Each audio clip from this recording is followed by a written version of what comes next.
For 30 years, Johnny Carson had people over America watching him on television every weeknight. From 1962 to 1992, The Tonight Show was not something to watch for fun. It was something people did every week. Johnny Carson sounded really calm and nice when he talked. He was good at making people laugh at the time. He also seemed charming, and that made people like him. Even though he looked really relaxed, he was actually paying close attention to people. Johnny Carson was very good at figuring out what people were like. He could tell away if someone was nervous or not telling the truth. He knew when someone was trying to be funny or when they were getting upset. Johnny Carson was really good at understanding people. Johnny Carson was a famous guy, but even Johnny Carson had things he would not do. The Tonight Show had some guests who did not see it as a place to talk to people, more like a place to have fun. Some of these guests did not listen to the people in charge. They messed up the timing. They did not follow the rules of the network. Sometimes they made the live television show very crazy. These were people who did not care what they said, or they just did what they wanted. They made Carson throw away his plans, come up with something on the spot to fix the problem. Sometimes he would quietly tell the people in the control room that things were going to get out of hand on The Tonight Show. The Tonight Show was like a ride when these guests came on. A director who worked on The Tonight Show for a time said that Johnny Carson had a secret way of letting people know when a guest was being weird. If a guest started acting, Johnny would casually touch his ear and smile at the same time. It looked like nothing was wrong to the people watching at home. The people in the control room knew it was a sign that something was about to go wrong. They would get ready to cut to a commercial at a moment's notice. The people running the cameras were told to be ready for anything. Everyone knew that when Johnny touched his ear, The Tonight Show could get really crazy. Johnny Carson and his team had to be prepared for anything to happen when Johnny touched his ear. Number 1, Shelley Winters. When Shelley Winters was on The Tonight Show, things got really out of hand. Shelley Winters is a 2-time Academy Award-winning actress. She does talk shows in a big way. Shelley Winters comes at talk shows like a storm that is going to hit the shore. She does not care what happens to anything. Shelley Winters did not just take all the attention for herself. Shelley Winters completely destroyed it. People who went on The Tonight Show usually knew what to do. You have to answer the question that is asked of you. You have to tell a story that's not too long. The Tonight Show has a schedule. You have to respect that. Shelley Winters did not really care about these rules. When she got to the show, everything changed. The people who worked backstage would start talking to each other in voices. They would warn each other about Shelley Winters. The people who did makeup would try to avoid doing her makeup. Sometimes guests who were on the show after Shelley Winters would not even get to be on the show. This happened because Shelley Winters would take up much time. The people who worked on the show would joke about something they called the Winters time vortex. The Tonight Show had rules. Shelley Winters did not follow them. She would tell stories and not answer the questions. The people who worked on the show did not like it when Shelley Winters came on. One writer for The Tonight Show said that Johnny would look at his watch after 3 minutes of her talking and see that they were already 15 minutes behind schedule. Shelley's stories were full of stories. She would go off on tangents that had their tangents.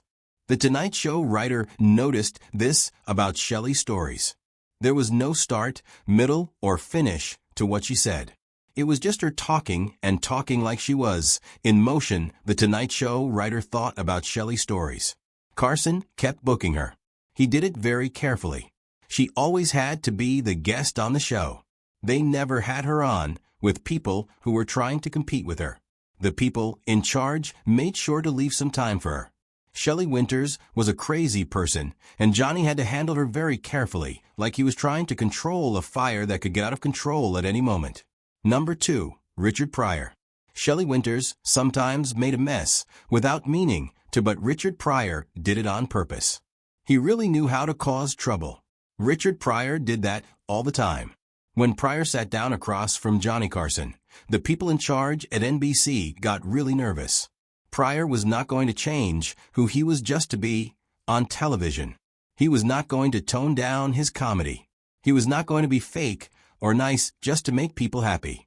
Pryor was going to be himself and tell the truth. He was going to do it in a way that was really funny and really smart. Pryor was going to give people the deal, and that is what made him so great. Most comedians made sure they were okay for television. They did not want to say anything that would get them in trouble. Richard Pryor did not care about that. The television people could bleep out the words if they wanted to. Richard Pryor was not going to change who he was. This was a deal back in the 1970s. Richard Pryor was doing something that no one else was doing at that time. Pryor was not being shameless because of his ego. He was being that way because he wanted to do what was right. Carson understood this about Pryor. He made sure to protect Pryor's integrity. Pryor's integrity was important to Carson. Number 3. Zsa Zsa Gabor. Zsa Zsa Gabor made a career out of being scandalous a time before reality television shows made that sort of thing popular. When Zsa Zsa Gabor walked onto the Tonight Show stage wearing lots of diamonds and smelling like perfume, Zsa Gabor was not afraid to be a little shameless, in a deliberate way. Every crazy thing Gabor said was thought out ahead of time. Every shocking thing she revealed was planned. Gabor showed up with a list of things to talk about in her head, like which ex-husband to make fun of, which famous person to say was after her, and which big story would be over the news the next day. She had it all figured out, everything she was going to say. Gabor wanted to make sure people were talking about her, so she picked her words carefully, especially when it came to her ex-husband and the celebrities she claimed were interested in her. Zsa Zsa was really flirting with Carson. She was touching his arm, leaning in close to him. She was even teasing him. Carson was playing along with Zsa Zsa. He was a little embarrassed, but really happy at the same time. This was a situation, but Zsa Zsa and Carson both knew what they were doing. They knew how to make this work. Zsa Zsa and Carson were good at this kind of thing. Number 4. Oliver Reed. Oliver Reed's appearance on The Tonight Show in 1979 is still really bad. The British actor Oliver Reed was really drunk before he even got on stage. He was slurring his words, swaying around. Oliver Reed was also demanding that they give him alcohol. Live television was really tricky. Reed kept interrupting Carson. He was singing songs you would hear at a pub using language, and his conversation was all over the place. It was like he was really smart 1 minute. Then he did not make sense the next. At one point Carson looked at the director, mouthed the words "help me," because live television with Reed was very unpredictable, and Carson was clearly getting frustrated with the way the show was going with Reed on live television. The interview ended early because Reed said something to a woman in the audience. During the break, Carson told Reed something that made him think. Reed became serious away. He finished the rest of the interview being very quiet and saying sorry. To the woman, Reed was really sorry. Reed never came back. He got a mark on his record that will always be there. We should not hire Reed again. Reed is not someone we want to work with. Do not give Reed another chance. Number 5. Bette Davis. When Bette Davis was a guest on the Carson show, she had nothing to lose anymore. Bette Davis had already won 2 Oscars. Bette Davis had been famous for decades. At this point, Bette Davis had no patience for the fake things people did in Hollywood. She really spoke her mind. She would say things about the people in charge, the movie studios, and the people she worked with. The people who ran the television network even had a way to keep track of what she said when she was on TV. Davis was not trying to be provocative to get attention. She was honest because she thought that people deserved to know the truth. Carson paid attention to what she had to say. He did not often interrupt her. He knew that when Bette Davis talked about Hollywood, you should be quiet and listen to what Bette Davis had to say. Number 6. Don Rickles. Don Rickles made fun of Johnny Carson to his face. This happened every night. Don Rickles would say mean things about Johnny Carson's suits, his hair, and his divorces. If it was anyone, they would not have been allowed to come back. Don Rickles did this to Johnny Carson night after night. Rickles had permission to do what he wanted. The fact that he and the other person were friends meant that Rickles could say things that would normally be off limits. This friendship let Rickles turn the tables on Carson. Rickles made Carson the joke. There were times when Rickles went far. One time he did something that really hurt Carson. He surprised Carson with some stuff that was not funny at all. Carson told Rickles directly, "That was not funny, that was mean." Rickles said sorry to Carson. Carson forgave Rickles. Having respect really saved the relationship. Respect is an important thing in any relationship, and it is what saved ours. The relationship was in trouble. Then respect came into play, and it really made a big difference. Respect saved the relationship. Number 7. Robin Williams. Robin Williams did not break rules, he just acted like they were not there. Robin Williams ignored the fact that these rules existed in the place. When Williams appeared, the show just gave up. Williams jumped on the furniture, started making fun of Carson. He basically took over the set.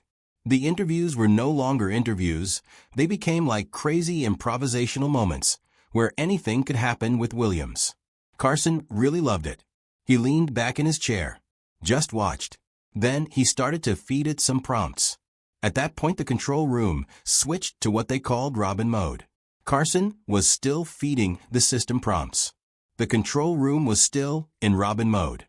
The show was going off the rails and segments were abandoned. The guests were getting bumped around. The whole structure of the show just dissolved.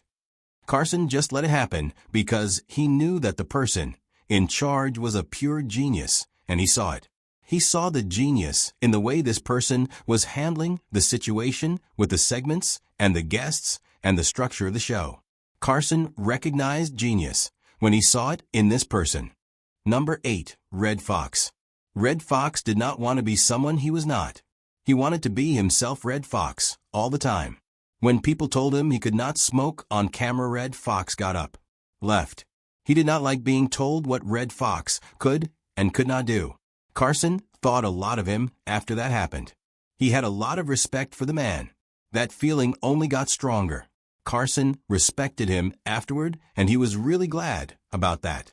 Fox talked openly about race and America and the hypocrisy that goes on. He said what was on his mind.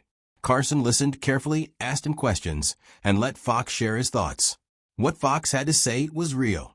That was more important than making everyone feel comfortable. Fox was being honest about race and America. Number 9. Madonna. Madonna came to the Carson show in 1987. She really wanted to surprise people. She said some words. She told jokes that were not suitable for everyone. She teased Johnny Carson. Madonna also used moments to make people feel uncomfortable. She did all these things on the Carson show. The censors totally freaked out. All these bleeps started happening. They actually became part of the show. The censors were going crazy. The bleeps were really loud. The performance was getting weird because of the censors and the bleeps. Madonna did not bring shame on herself. She brought shame on the system. Carson found a way to deal with the situation. He just let the hurricane go by without trying to control it. The system is what Madonna really had a problem with. Number 10. Truman Capote. Truman Capote seemed to say whatever was on his mind as his addiction got worse. He would share smart thoughts and then say some pretty bad things about people. Truman Capote did not hold back. That is why he shared some dangerous gossip. Truman Capote was a smart man, but his addiction was a big problem for him. Carson was really looking out for him, trying to keep him safe when he could and steering him in a direction when he had to. The whole thing was pretty uncomfortable. It was also very tragic. And it is something that Carson will always remember. It was completely unforgettable. Carson made sure that he was okay. That is what mattered to Carson. The situation was difficult. Carson was there to help him, and that is what made it a little easier for him to deal with. Johnny Carson was a calm guy. He dealt with situations in a nice way. Johnny Carson never made fun of the people who came on his show. Instead, Johnny Carson would change the subject. Johnny Carson put up with a lot of things. Johnny Carson made sure his show was good without being mean to people.